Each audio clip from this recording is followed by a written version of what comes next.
అస్సలాము అలైకుం. హాయ్ అండి అందరికీ. Welcome back to my channel. అందరికీ నమస్తే. ఈరోజు బెల్లంతో క్యారెట్ హల్వా చేశానండి. ఇది చాలా హెల్దీ ఫుడ్.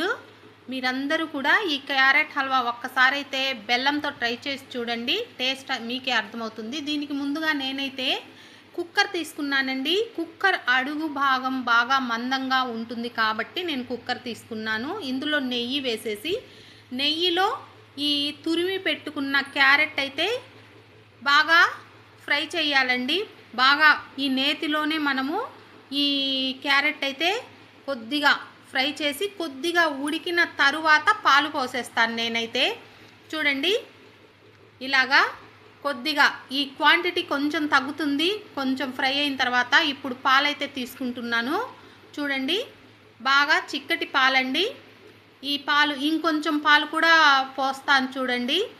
అంటే ఫస్ట్ ఆ గ్లాస్లో పోసాను సరిపోతాయేమో అని, కాదు ఇంకొంచెం వేస్తే బాగుండు అనిపించింది. మళ్ళీ ఇంకొంచెం పాలైతే వేస్తున్నాను.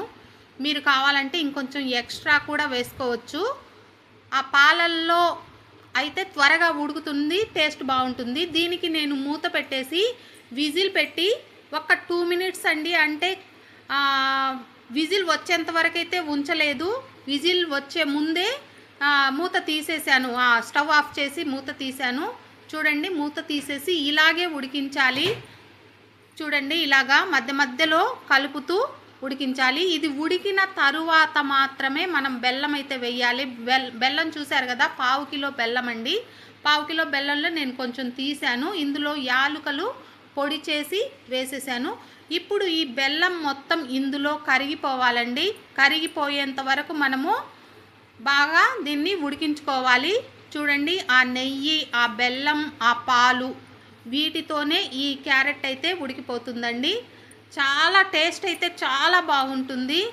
పక్కన కొద్దిగా నెయ్యిలో జీడిపప్పు, కిస్మిస్ రెండు కూడా ఫ్రై చేసి ఈ క్యారెట్ హల్వాలో అయితే వేసేసాను. హల్వా అయితే రెడీ అయిపోయింది. చూడండి, బెల్లంతో చేసిన క్యారెట్ హల్వా అండి. మీరందరూ కూడా ఒక్కసారి ట్రై చేయండి. చూడండి, జీడిపప్పు, కిస్మిస్ కూడా దీనిపైన వేసేస్తున్నాను. చూడ్డానికి, తినడానికి చాలా బాగుంది. మీరందరూ ట్రై చేయండి. నా ఛానల్ని సబ్స్క్రైబ్ చేయండి, షేర్ చేయండి, లైక్ చేయండి. Thank you.